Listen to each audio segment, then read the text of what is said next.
ሰላም ጤና ይስጥልን የተወደዳችሁ ተመልካቾቻችን ከከፋ ቴሌቪዥን ለሳቱ ያዘጋጀናቸውን ዜናዎች ይዘን ቀርበናል። ከዜናዎቹ ጋር ብሩክታይት ብርሃን ነኝ። አብራችሁን ቆዩ። የታላቁ የህዳሴ ግድብ ኢትዮጵያውያን በህብረት በመቆማቸው ፈተናን በጽናት ተሻግረው ለድል የበቁበት ታሪካዊ ስኬት መሆኑን የደቡብ ምዕራብ ኢትዮጵያ ህዝቦች ክልላዊ መንግስት ርዕሰ መስተዳድር ዶክተር ኢንጂነር ነጋሽ ዋጌሾ ተናገሩ። በህዳሴው ግድብ ላይ የታየ ህብረትና ርብርብ በሌሎች ፕሮጀክቶችን መደገም እንዳለበት ርዕሰ መስተዳድሩ አስገንዝበዋል። ወንድሙ ካኪሎ ተጨማሪ አለው። የኢትዮጵያውያን የዘመናት ቁጭት የሆነው የአባይ ውሃን የማልማት ህልም በመላው ህዝቦቿ የተባበረ ርብርብ በህዳሴው ግድብ የስኬት ጉዞ ጀምረዋል። የህዳሴ ግድብ መመረቁን ተከትሎ ኢትዮጵያውያን ደስታቸውን እየገለጹ ይገኛሉ። የድጋፍና የደስታ መግለጫ ሰልፍ በደቡብ ምዕራብ ኢትዮጵያ ህዝቦች ክልል በቦንጋ ከተማ ተካሂደዋል።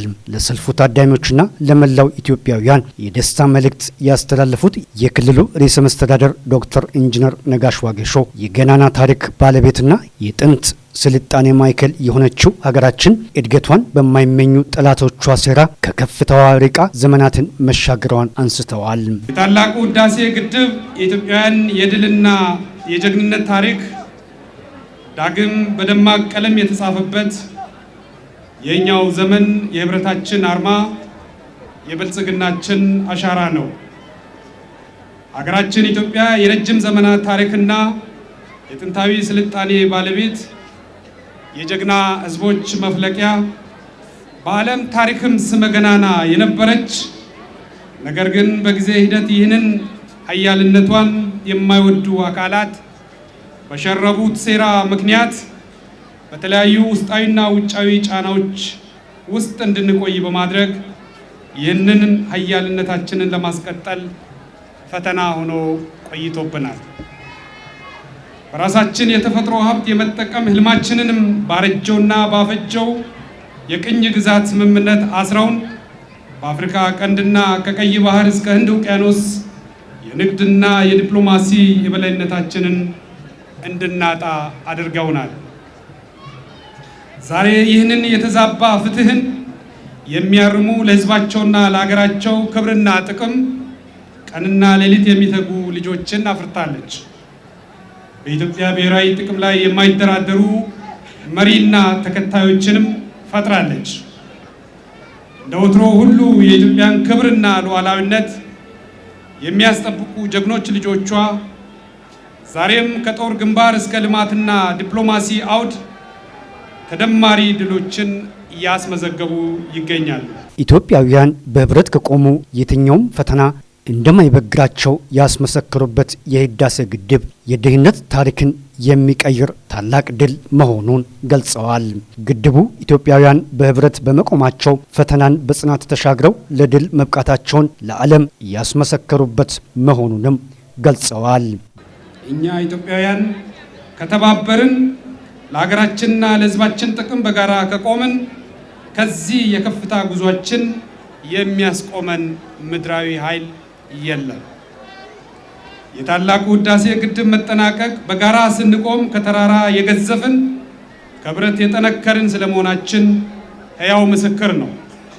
የታላቁ ህዳሴ ግድብ በላባችን በደማችንና በሀብታችን ያጸና ነው ሕያው የምህንድስና ጥበብና የማህበረሰብ የወል ቅርሳችን ነው።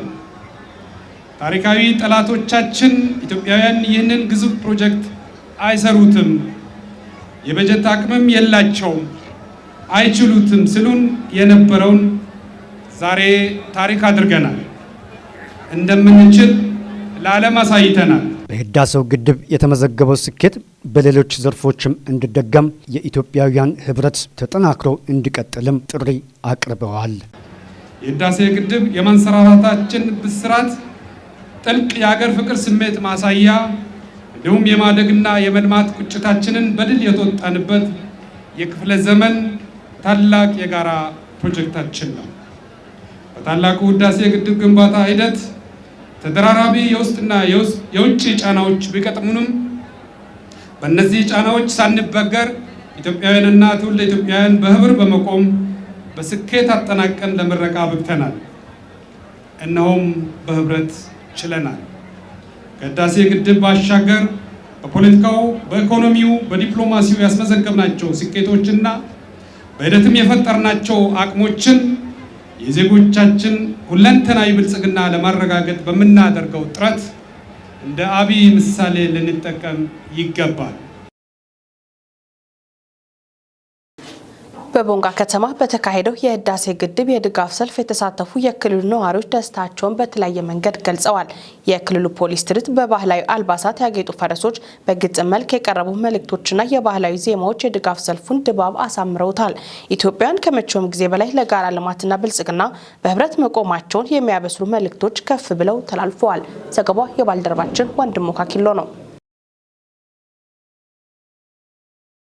የታላቁ የህዳሴ ግድብ ኢትዮጵያውያን ለጋራ ልማት በህብረት ያሰባሰበ አስተሳሰብ የተገነባበት ፕሮጀክት መሆኑን የኢትዮጵያ ፖለቲካ ፓርቲዎች የጋራ ምክር ቤት ሰብሳቢ አቶ ሰለሞን አየለ ገለጹ።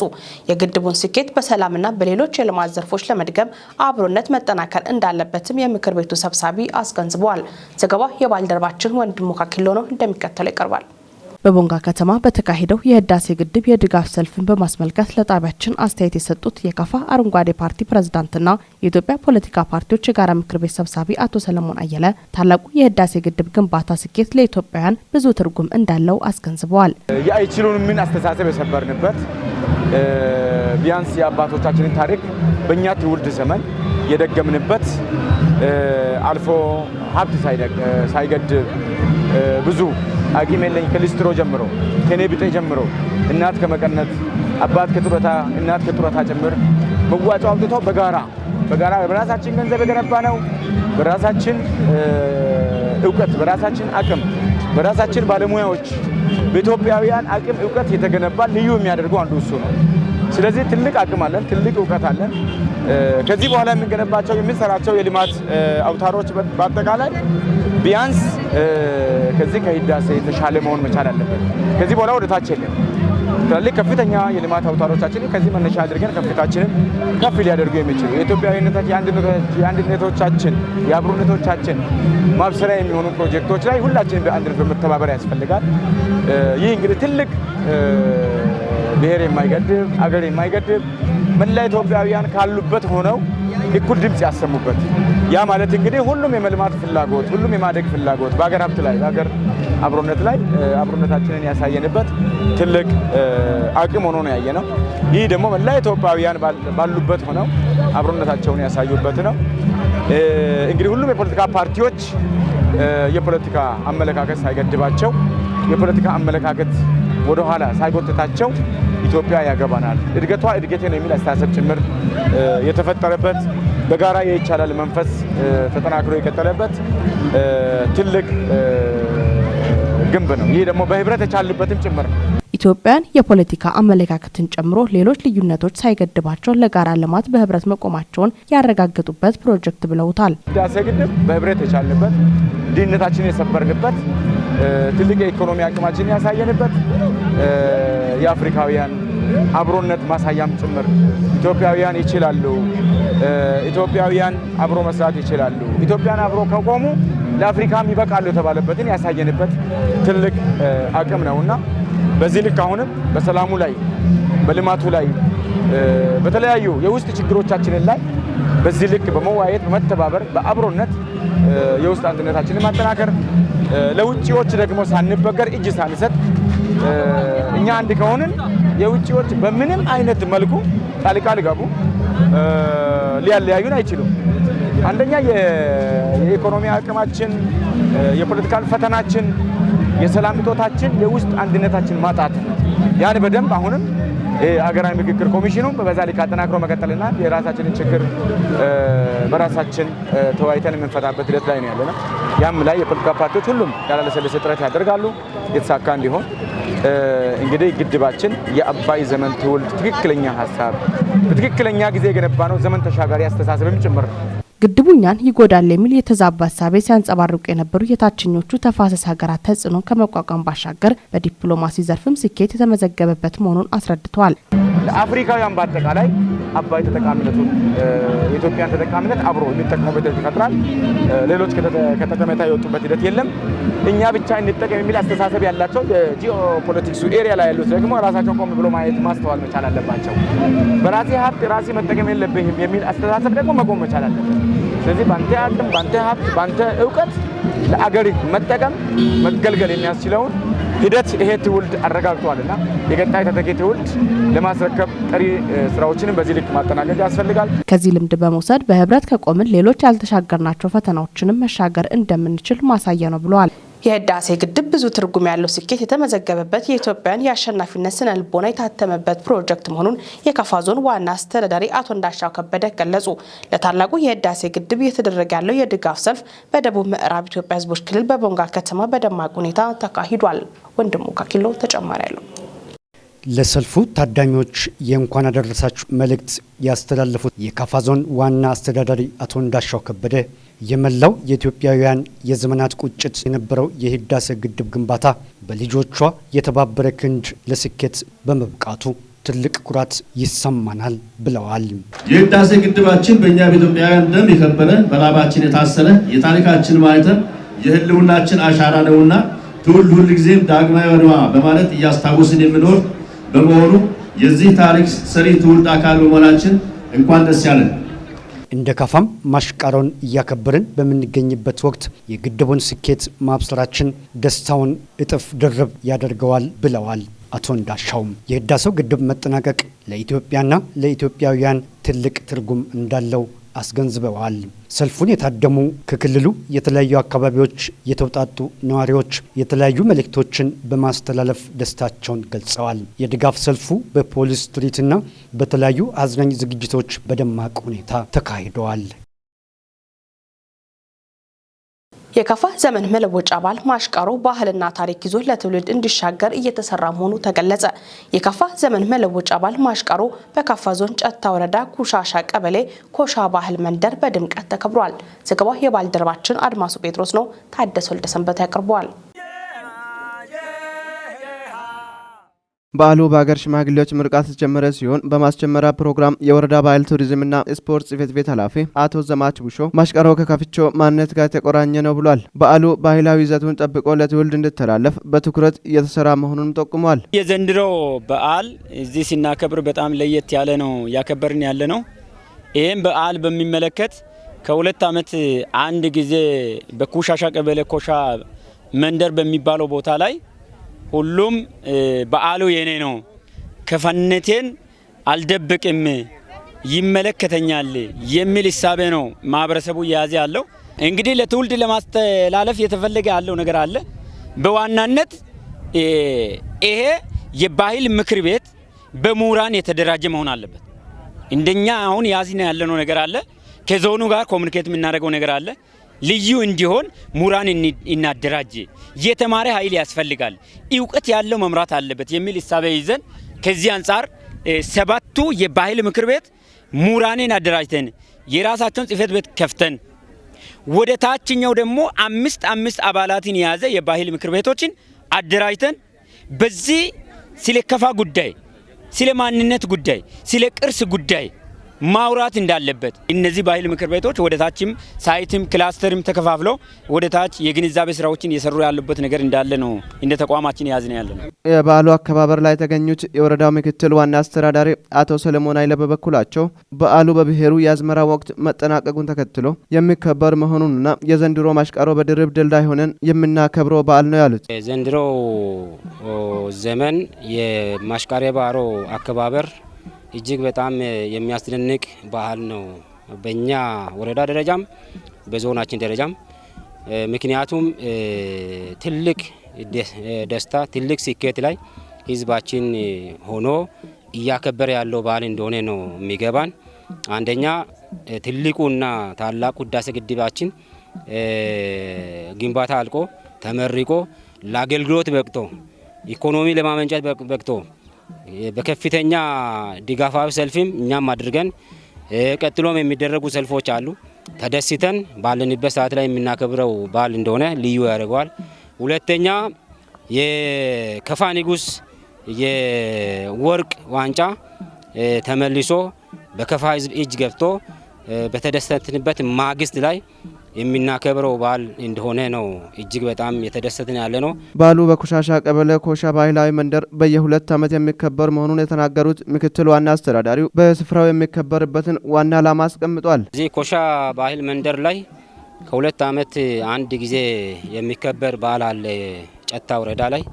ይሄ በዓል የሚከበርበት መሰረታዊ ምክንያት የካፈቾ ንጉስ እዚህ መንደር ላይ በመገኘት ቤተ መንግስት ሰርቶ ማደሪያ ሰርቶ አግብቶ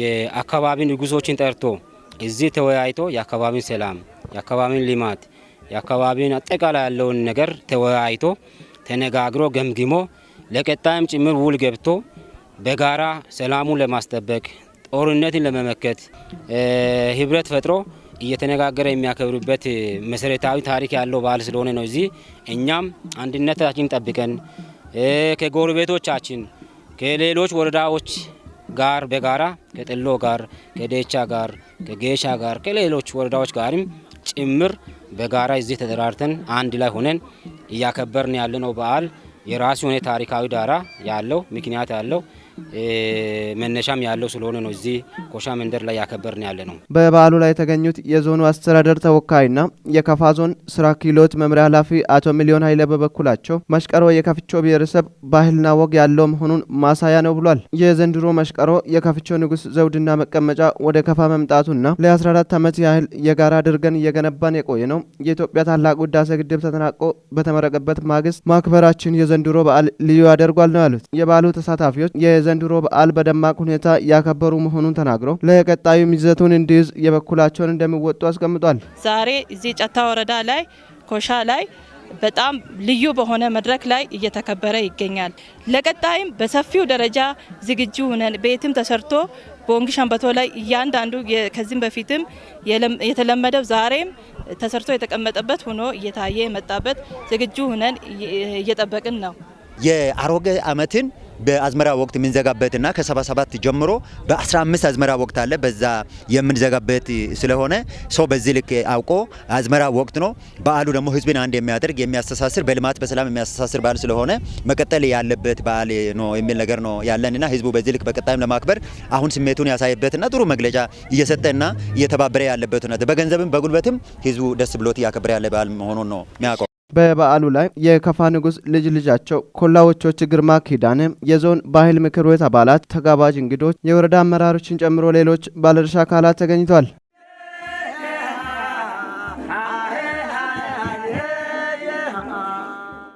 የካፋ ዞን ከፍተኛ ፍርድ ቤት በክልሉ ከሚገኙ ፍርድ ቤቶች በ2017 ዓ.ም አፈጻጸም አንደኛ ደረጃ በመውጣት እውቅና ማግኘቱ ተገለጸ።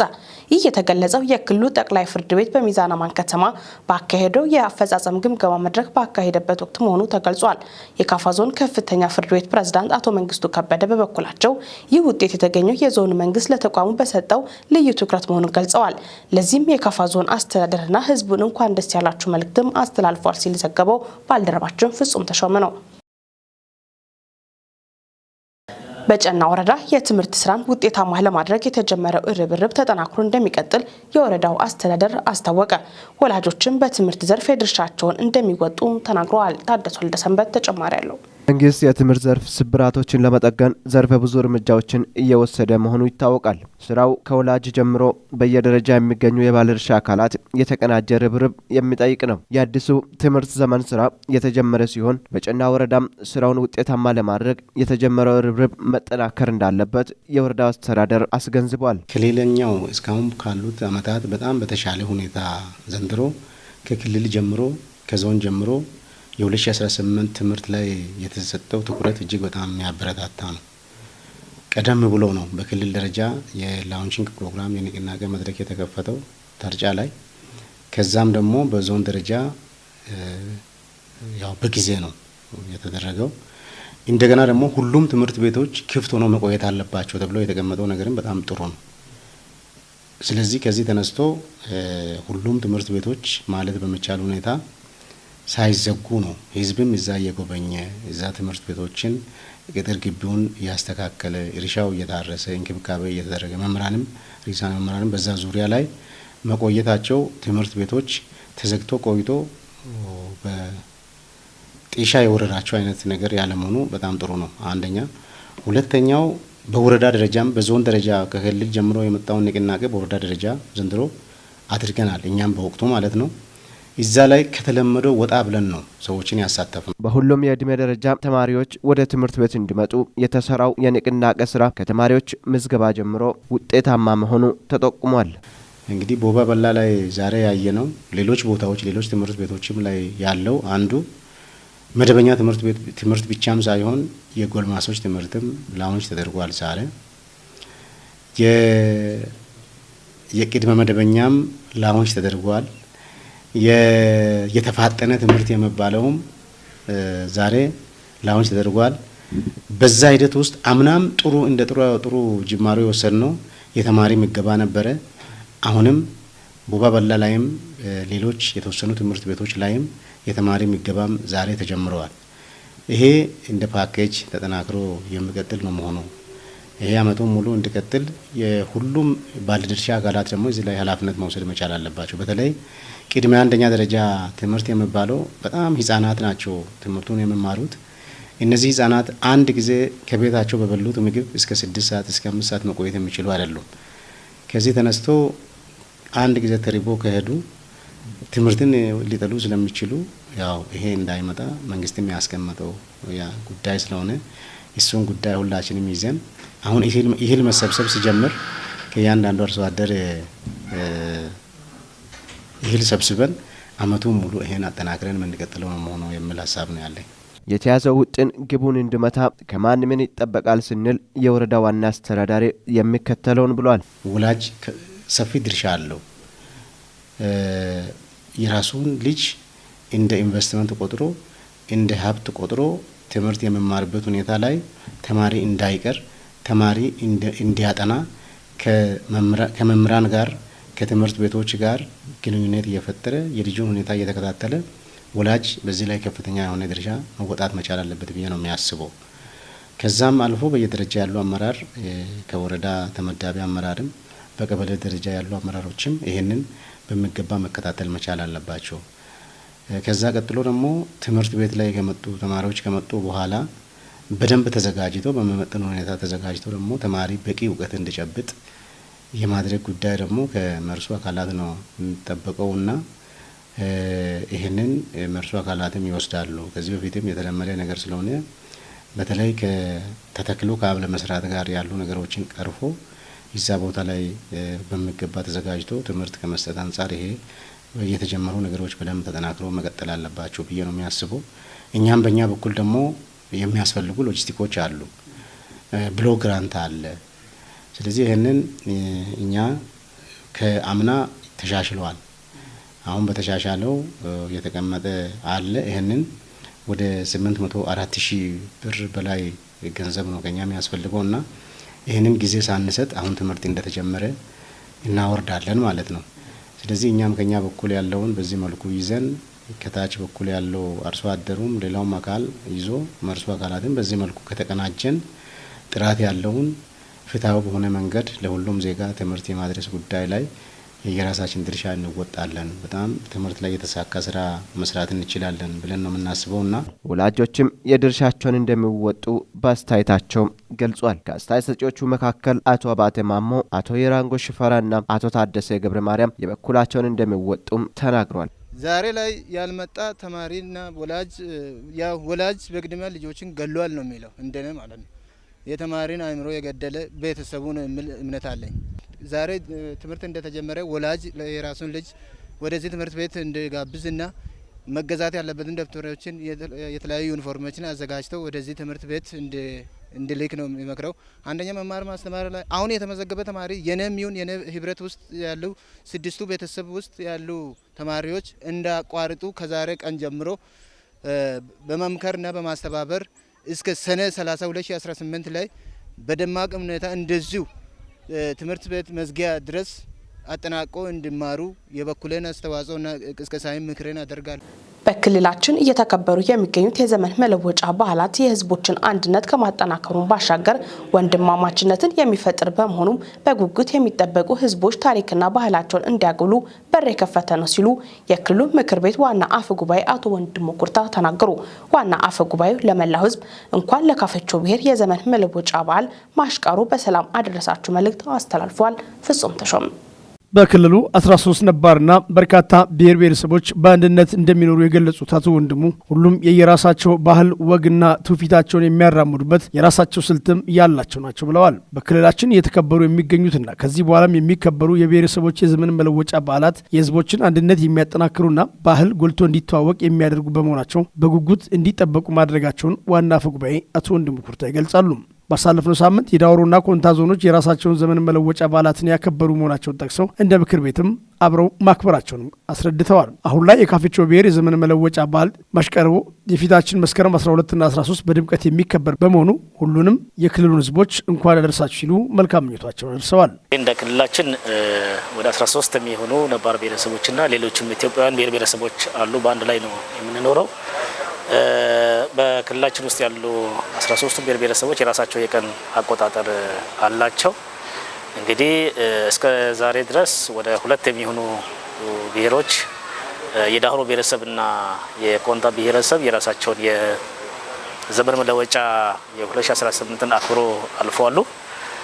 አሁን ደግሞ ፊታችን መስከረም 12ና 13 የካፈቾ ብሔረሰብ የማሽቀሮ በዓል የከፋ ብሔረሰብ የዘመን መለወጫ በድምቀት ይከበራል። ይህንን በዓል ምክንያት በማድረግ እንግዲህ የተለያዩ ብሔር ብሔረሰቦች ተጋባዥ እንግዶች ወደ ከፋ ዞን ዋና ከተማ ቦንጋ ሁሉም ይገኛሉ ብዬ ተስፋ አደርጋለሁ። እንግዲህ አሁን ከዚህ ጊዜ ሰዓት ጀምሮ እንግዲህ በርካታ በዓሉን በማስመልከት በዓሉ በተለያዩ መዋቅሮች በወረዳዎች እየተከበረ ነው ያለውና ይህን በዓል ምክንያት በማድረግ እንግዲህ እንኳን አደረሳችሁ ለማለት ነው ዛሬ ወደዚህ ሚዲያ የመጣሁት። ስለ አጠቃላይ በዓሉን በማስመልከት በተለይ እንኳን አደረሳችሁ ማለት እፈልጋለሁ። በተለይ የከፋ ብሔረሰብ ተወላጆች በቦንጋም በአዲስ አበባ በተለያዩ ከሀገር ውስጥም ከሀገር ውጭም ያላችሁ የከፋ ብሔር ተወላጆች በቅድሚያ እንኳን አደረሳችሁ ማለት እፈልጋለሁ። እንግዲህ በዓሉ ምክንያት በማድረግ የተለያዩ የህብረተሰብ ክፍሎች ከ12 ጀምሮ እንግዲህ በዓሉ ስለሚከበር በቦንጋ ላይ ሁላችንም ስለምንገናኝ በዓሉን በጋራ አብረን እንደምናከብር በጣም ተስፋ አደርጋለሁና ይሄ በዓል እንግዲህ በከፋዎች ዘንድ ትልቅ ቦታ የሚሰጠው በተለይ የራሱ የቀን አቆጣጠር ያለው በራሱ በበዓል ስርዓት እንግዲህ በርካታ ዝግጅቶች ተደርጎ የሚከበር ነውና ከዚህ በፊትም እንግዲህ በተለያዩ ጊዜ በበዓሉ ላይ ተርሰን በዓሉን አብረን ስናከብር ነው የመጣ ነው። እጅግ በጣም የምንጠብቀው ህዝብ ለህዝብ ግንኙነታችን የሚጠናከርበት ወንድማማችነት የሚጠናከርበት እጅግ በጣም የህዝብ ግንኙነት በሰፊው የሚታይበት በዓል ከመሆኑ ጋር ተያይዞ እጅግ በጣም በተስፋ የምንጠብቀው በዓል ነው። እንግዲህ እንደምንጠብቀው ይኸው ፈጣሪ ረድቶን 2018ን ከተቀበልን በአንደኛው ወር እንዲሁም በመስከረም 12ና በ13 በድምቀት ስለሚከበር ሁላችሁም ለበዓሉ ተጋብዛችሁ የምትመጡ እንግዶችም የብሔሩ ተወላጆችም ከሀገር ውስጥም ከሀገር ውጭም በተለያዩ የሀገሪቱ ክፍሎች ውስጥ ያላችሁ የከፋ ተወላጆች ወዳጆች በዓሉን ምክንያት በማድረግ እንኳን አደረሳችሁ፣ እንኳን ለማሽቀሮ በዓል በሰላም አደረሳችሁ ማለት ፈልጋለሁ። የዘንድሮ ማሽቀሮ ከሁሉም በላይ የንጉሱ ዘውድና ዙፋን ወደ ቀድሞ ቤቱ በክብር የመጣበትና ለጉብኝትም ክፍት የሚደረግበት በመሆኑ በዓሉን ድርብ ማድረጉንም ያስረዳሉ። አመሰግናለሁ። የከፋ ንጉስ ዘውድ እንግዲህ በአጋጣሚ እኔም ትላንት መንገድ የመጣሁ አይቻለሁ። በርካታ የከፋ ዞን ነዋሪዎች፣ አመራሮች፣ በርካታ ባለድርሻ አካላት ንጉሱን ጨምሮ አቀባበል የተደረገለት የጥንት የከፋ ንጉስ ዘውድ ትላንትና በቀን 8 በክብር ተሸኝቶ ወደ ክልላችን ወደ ከፋ ዞን ቦንጋ ዋና ከተማ በክብር ገብቷል። እንግዲህ የረጅም ጊዜ ታሪክ ያለው በተለይ ለክልላችን ለሀገራችንም ብሎ ከሀገር ውስጥም አልፎ ሀገር ውጭ ለረጅም ጊዜ ቆየ በተለያዩ ዲፕሎማሲዎች ወደ ሀገር ውስጥ የተመለሰ ትላንት ደግሞ ወደ ትውልድ ቦታው በመምጣቱ አንዱ የዚህም በዓል ክብረ በዓል እጅግ በጣም ከፍ ያደርገዋል። ይህንን ቅርስ ወደዚህ እንዲመጣ የራሳቸውን አስተዋጽኦ ያደረጉ የክልላችን ብሎም የከፋ ተወላጆች እጅግ በጣም ትልቅ አድናቆት አለኝ። እንግዲህ ይሄ ታሪክ በታሪክ የምናውቀው አሁን በአካል መጥቶ በክልላችን ውስጥ ተገኝቷል። ይህንን ቅርስ ደግሞ በተለይ ክልሉ ባላፊነት የክልላችን ባህልና ቱሪዝምም ባላፊነት ሊጠብቀው ሊንከባከበው ይገባል የሚል ነገር አለኝ። ይህንን ቅርስ ያቆዩልንን አካላትን እጅግ በጣም ላመሰግን ፈልጋለሁ። ይህንን ቅርስ ደግሞ በጣም ታሪክ ከመሆኑ ጋር ተያይዞ ወደዚህ ወደ ክልሉ እንዲመጣ አስተዋጽኦ ያበረከቱ ወንድሞችን ባለድርሻ አካላትን እጅግ በጣም ያመሰገንኩ። ይሄ በዓል ደግሞ እጅግ በጣም ለየት የሚያደርገውና የቀድሞ ዘውድ ወዳለበት አካባቢ እንዲመጣ መደረጉ ለበዓሉ ትልቅና ልዩ ድምቀትም ይሰጣል የሚል እምነትም ቦታም አለኝና እንኳን ደስ አላችሁ በድጋሚ ማለት ፈልጋለሁ። የተወደዳችሁ ተመልካቾቻችን ከከፋ ቴሌቪዥን ለሳቱ ያዘጋጀናቸው ዜናዎች እስካሁኖቹ ነበሩ። ዜናዎቹን በመምራት ብሩክታይት ብርሃኑ አብራችሁ ቆይታ አደረኩኝ። ቀጣይ ጣቢያችን መሰናዶች ይቀጥላሉ። በእኔ በኩል መልካም ጊዜ